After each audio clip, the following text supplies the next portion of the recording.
The opinions expressed in this show are the views of the host and not necessarily that of WTRW, 94.3 The Talker, or the Bold Gold Media Group. The following presentation is brought to you by the host of the program, who is solely responsible for its content. All Century 21 real estate offices are independently owned and operated. Hi, I'm Jackie Ruddy, broker, Century 21 Jack Ruddy Real Estate. Welcome to the Real Estate Roundtable on 94.3 FM The Talker. I'm here with my husband, fellow realtor, Pat Devaney. Good morning, Jackie. How are you today? Very good. How are you? Very good, thank you. We have with us Tom Toole with Up to Code Electrical. Hello. How are you? Good. How are you? Good. We're here every Saturday at 11 a.m. and Sunday at 11:30 a.m. where we talk real estate. We have a full-time real estate office with many exceptional realtors. We have been listing, selling, and appraising real estate for nearly 50 years. 50 years, wow. During the week, feel free to email us with any questions you have at questions@jruddy.com. That's questions@jruddy.com. Or you can give us a call at 570-344-6724. And when you go to jruddy.com, click on the webcam tab. It's one of the buttons across the top. We have a webcam on top of the roof, and we get thousands of hits a month. People want to see what's going on at the corners. I like it. View our listings, search the MLS listings, and listen to archive radio shows by going to mobile-friendly jruddy.com, jruddy.com. And we had a problem on the website where the links weren't live, but now they're all back up from, 2011, Pat? 2010. 10, wow. 10 years. So if somebody wants to go listen to it, go right at it. They're there. No, not all of them. Well, some of them didn't make the cut. yes, mysteriously Some of them are in the disappeared. trash. Yes. Yes. Okay, very good. Check us out on social media, Facebook, Twitter, LinkedIn, YouTube, Instagram, and Pinterest. Tom Toole, you're no stranger to our program. You were here several years ago. Owner of Up to Code Electrical in Dunmore. Yes. What else do you do? General contracting we just branched out into. So we're into roofing, siding, additions, decks, you name it, we do it. So before it was primarily electrical work. Yes. And how long have you been doing that? Probably about 16 years. 16 years. Very good. Okay, so you know your stuff. We're going to talk about all things electrical in a home, if you don't mind. Not at all. One of the things that we see in our area, a lot of homes have Federal Pacific circuit breaker panels. Yes. Especially those that were built in the 1960s, 70s, and there's certain pockets. You almost, from the outside could tell from sitting in your car, we're going to have a Federal Pacific. What is with the Federal Pacific electrical panels? What should we know? The problem they had with them was that the breakers weren't tripping. So if you had a short, they were just heating up and catching on fire. So that could be a problem. Yeah, that's a big problem. So they did sell a breaker to retrofit, but the problem is the breaker's like $30.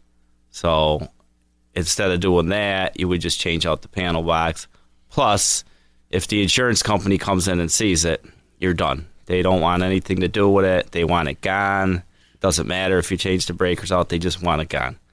So they were a big fire hazard. I've changed out I don't know how many hundreds, but that's one of the first things. That's probably one of the first things that come up on a home inspection. You see that a lot. And there's some financing that if buyers going for financing, the appraiser sees the Federal Pacific box. You have problems with that as well. Not only the property inspections, but the appraiser too. Yeah. So, okay, so to change out a panel, an electrical panel, you don't have to necessarily rewire the home. It depends, because the problem that arises is like the domino effect. So you have the panel box, but then you have the service entrance wire, which is the main wire coming in. Now, what's the age of that? So now you're replacing that. Then you go outside and you look at the meter base. Does it have water damage inside? Is it rusty? So you end up just doing a whole service. And you're better off in the long run anyways to just replace the whole service. Because we usually do all our services in pipe. And then with the pipe, the problem is with the wire, it still gets sun-baked. and then the outer jacket could open up, and then water could get in. So I usually do all my services anymore in pipe. You're done. After we do it in pipe, you're done. You're good for the rest of your life with that. Well, you could tell on an older home when the wire is encased that it was probably recently done, because most of the time we're looking at exposed wires going into, and it's usually cracked. Yeah. Well, you'll immediately, that usually comes up on reports too, or, I pop a cover off and I see water and I know it's cracked on the outside, because it's either cracked or it's leaking because, the silicone failed or the duct seal they used, that failed. But most of the time, like you said, that insulation gets cracked, So what is the size of a service that somebody should have in their house?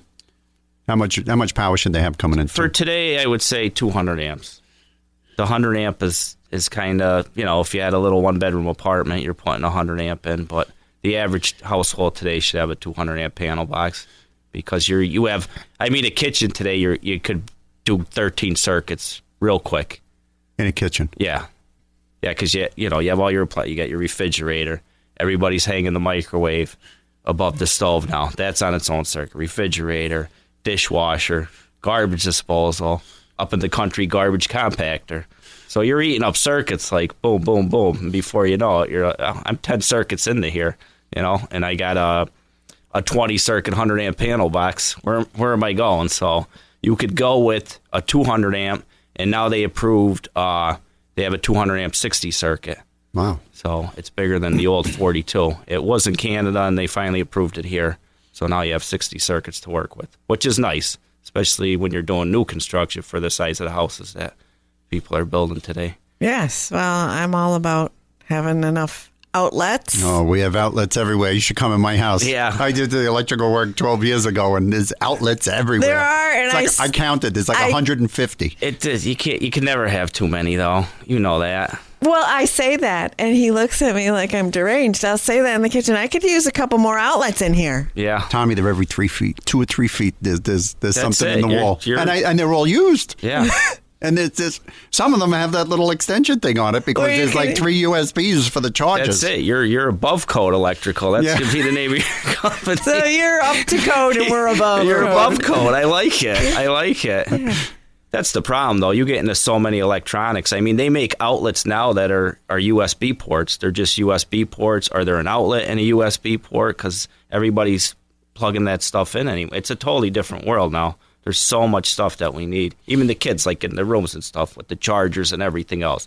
The laptops for homework, you need that. So it's crazy anymore. Totally different. So do you recommend those outlets with the little USB chargers in them? I would I try to stress them in the kitchen, because everybody has that area on their counter. We all have it. My wife yells at me because I have my little office on the one end of the kitchen counter. I recommend at least one charging station for it, because it's just nice to have.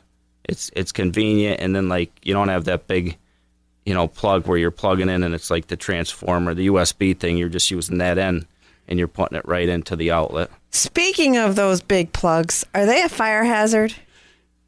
You have to the only thing you have to watch that people have been running into with phones charging, because there's been a lot of fires starting with phones now, is you need to use the charger that you bought the phone with.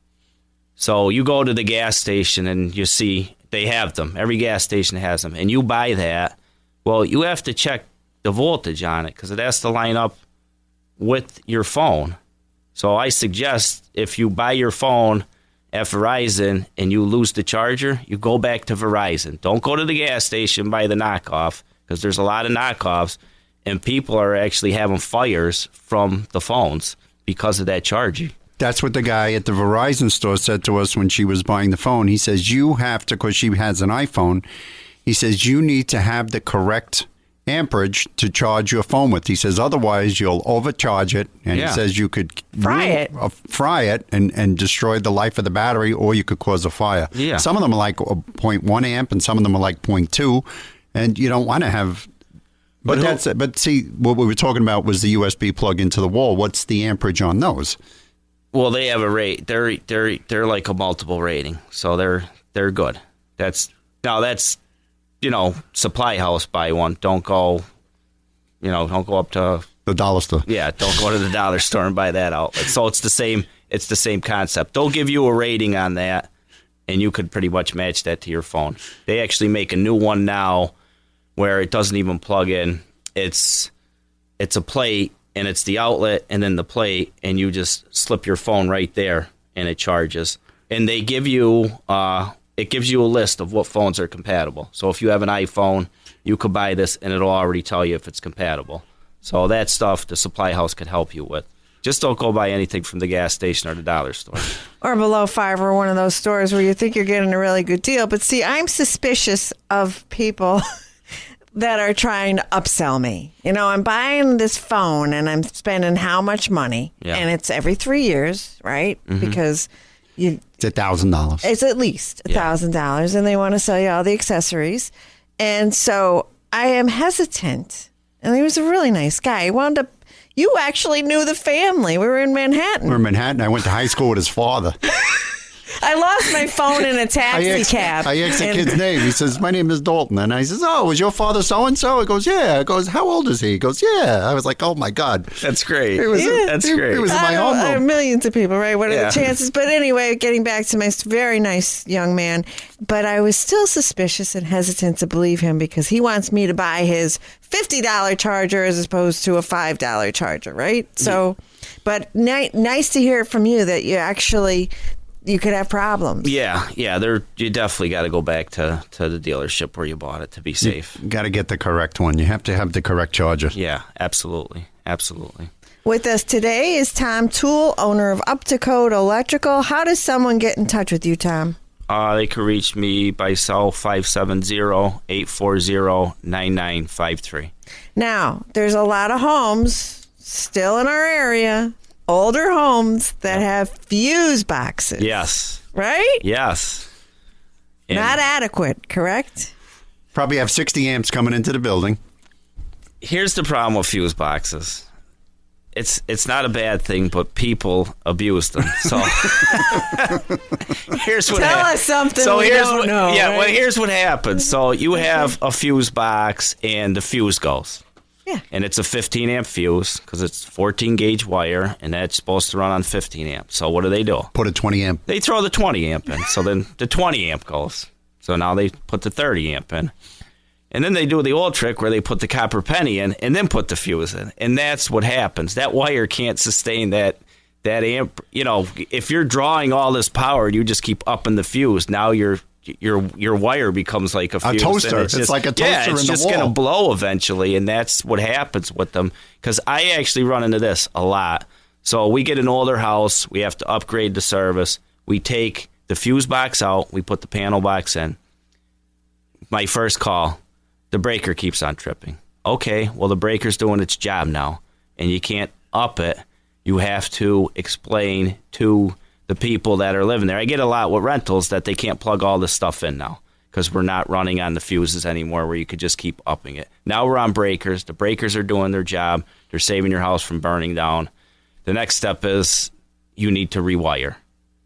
That's the next step. Because if you have a fuse box, you probably have old knob and tube wiring. So now the start is you put the panel box in that keeps everything safe, and now we start running lines. We make the kitchen proper, we make the bathrooms proper. We start having, instead of having you shut one breaker off and 3/4 of the upstairs goes out. Now we start running circuits for the bedrooms. And you know what I'm talking Oh, I about. know exactly. You've seen it a million times. You shut a breaker off and 3/4 of the house goes out. Well, The whole apartment goes black. yeah, it's not like it used. I mean, an old house, when they first started doing electricity, you had a switch, a light, and an outlet in a room. We just can't do it today. Well, know? how many houses I still go into with the 2-prong outlets?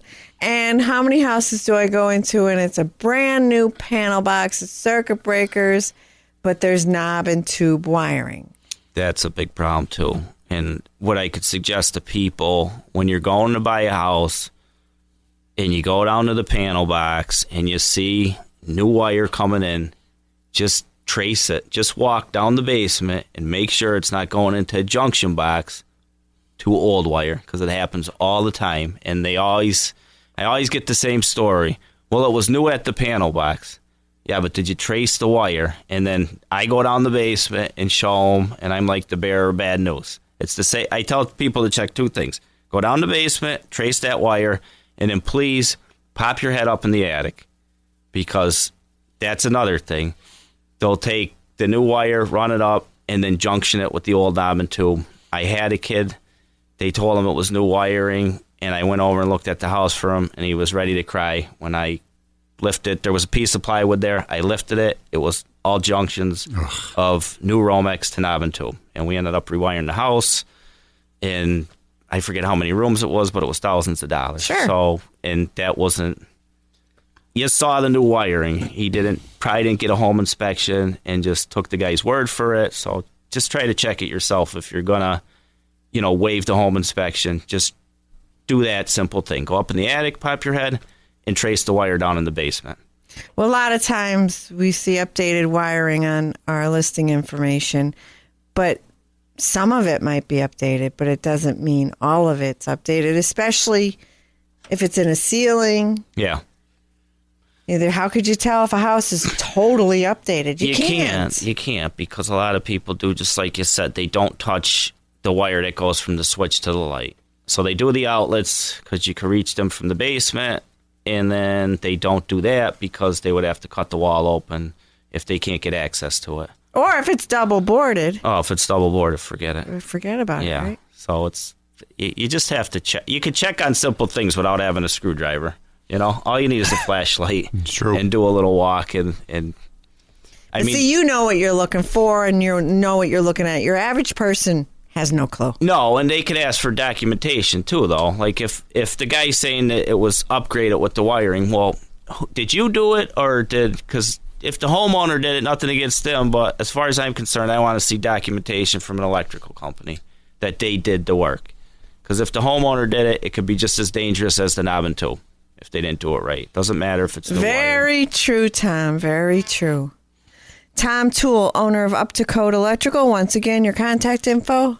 570-840-9953. And you are a general contractor, so what are you doing these days besides electrical? We are doing roofing, siding, additions, decks, everything. All right. Everything. I've seen some of your finished product properties that you've restored and renovated, and you do really nice work. Thank you. Okay. Pat, would you like to review a listing? Yes, we have a 4-bedroom, 2-bath home. It's at 1035 Clay Avenue in Scranton for $79,000.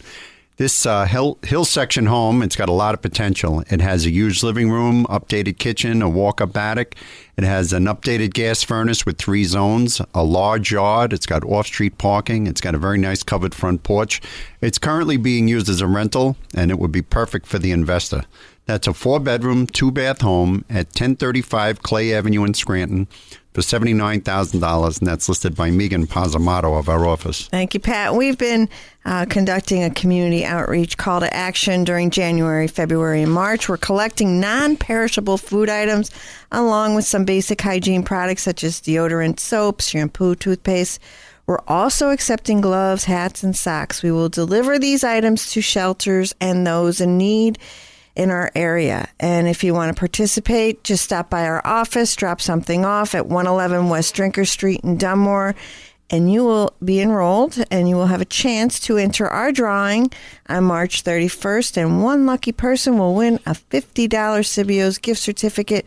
We love to reward the generous, kind, giving people of our community. Am I eligible for the gift certificate? You are not. I love Sibio's. I'd eat there every day if I could. You could. Yes, you do. At least they don't do breakfast, though. They don't do breakfast. Well, maybe you can talk to Bob about that. Yeah. Stay with the Real Estate Roundtable with Century 21 Jack Ready Real Estate on 94.3 FM The Talker. We'll be right back. The talented team of professionals at Century 21 Jack Ready Real Estate. They're not just real estate agents, they're agents of change. They're on a never-ending quest for the best for you and your family. They can help you find precisely what you want at this time in your life. A computer, a website, an app, and a listing by itself can't do that. They're obsessed with better and deliver extraordinary, embracing the what if, not just the what's been done before, with a level of accountability and honesty not found anywhere else in the real estate industry. Don't settle for average, okay, or just all right. This change in your life is monumental, and there's only one Century 21 Jack Ruddy Real Estate that will help you rock that change. Call 570-344-6724 and visit jruddy.com, JRUDDY.com. Each Century 21 office is independently owned and operated. You're rejoining the Real Estate Roundtable with Century 21 Jack Ruddy Real Estate on 94.3 FM The Talker. I'm Jackie Ruddy, broker, and with my husband, fellow realtor, Pat Devaney. And we're back with a very good discussion. And we are back with Tom Toole, owner of Up to Code Electrical in Dunmore. Hello. How are you? Good. How are you? Good. We enjoy having you here, and you were here several years ago. You have branched out. You not only do electrical work, you are also a general contractor. Yes. And you're doing siding, roofs, decks, Additions. you name it, you can do it. That's it. Big, small. We do it all. All right. Before we dive back into our discussion about electrical, I want to welcome Tom Pawlowski to our dedicated team of professionals. Tom has a Bachelor of Science degree in accounting from Marywood University. He has always had a passion for real estate and has restored and renovated many homes in our area. Tom decided to become a realtor in order to use his extensive knowledge in real estate and construction to help others in their home buying and selling needs. Tom looks forward to helping and serving the real estate needs of others in his community and surrounding communities. Tom is a lifelong resident of Dunmore. He and his wife, Melissa, have 3 children, Emily, Megan, and Thomas. We look forward to being a part of Tom's success. To reach Tom Pawlowski, you can visit tompawlowski.com or call him at 570-241-6697. Welcome, Tom. Okay, another Tom. Tom Toole. Well, you could come sell real estate too. Yeah, Tom. I did. I might. I was thinking about that. I really was. I was thinking about that. I think you know where the office is. Yeah. As I'm getting older and sorer, I'm thinking about, maybe taking it a little easier. Yeah. Famous last words. To sit back You and let think the you're money on a roll. short- I know it's not, because my buddy just got his license and he's running around like a maniac. Yeah. So, Yeah, like it's I not- say before, nothing's easy. Everybody looks at somebody else and says, "Oh, that's easy." They have their life. Yeah. Well, go do it. Yeah. Electricians, it's easy. It's easy work. Yeah, Go well, do I it. think everybody, as part of their high school curriculum, should be a realtor or college curriculum, because I think that there's so much to it and people just don't know. So unless you do it, you're right. You just don't know. Okay, Tom Toole. We're talking about electrical. We were talking about Federal Pacific boxes in the first half of the show, and knob and tube wiring, and Yes. fuse boxes, so on and so forth. What are some of the biggest mistakes you see out there?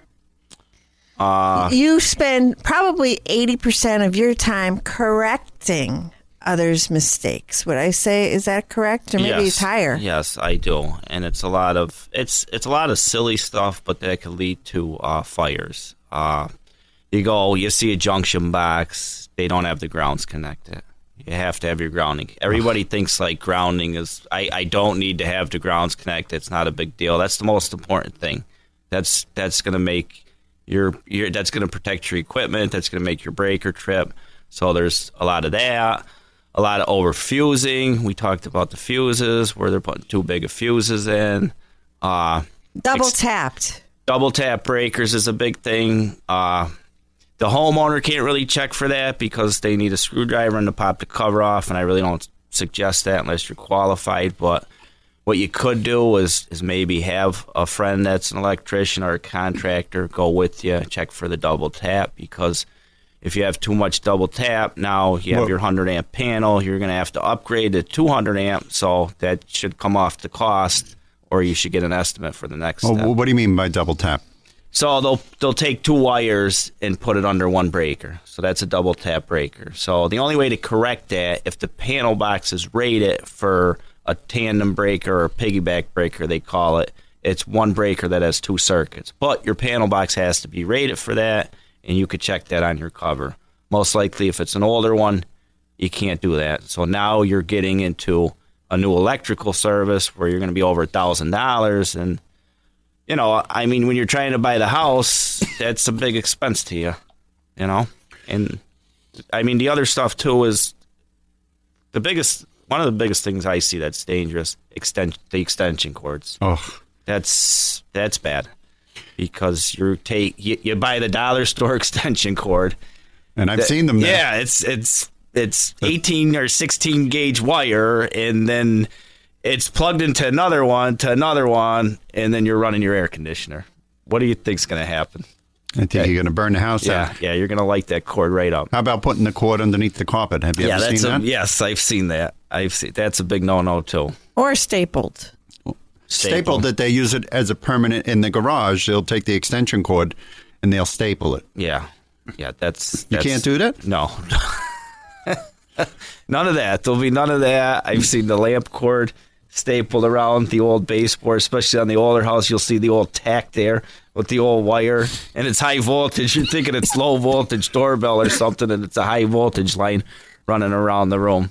So a couple big no-nos to look for. What was a really big surprise for you? A job that you looked at? Someone did something to the front lawn? What did they do? They had the landscaper do the wiring, and they ran indoor wire about 6 inches below the ground for the lamp post, and the breaker kept on tripping. So, Gee, I wonder why. yeah, as soon as I looked at that, I just told them you don't hire the landscaper to do the electrical. So that was a big, and that could have been, the problem with that is people don't realize, so that wire breaks open and the ground becomes electrified, and if you're close enough to that, you're gonna become electrified with that. Or your pet. You know, Your pet's out there. I mean, it's just stupidity. I mean, that's very dangerous. You know, you want 18 inches in pipe, you're good to go. Right? We're not doing 6 inches of indoor wiring. That's gonna corrode in a year, and then somebody's gonna get lit up on a wet lawn, like we tell. What's an easiest thing that the homeowner could do for that you could see that they could do around? Label your panel box.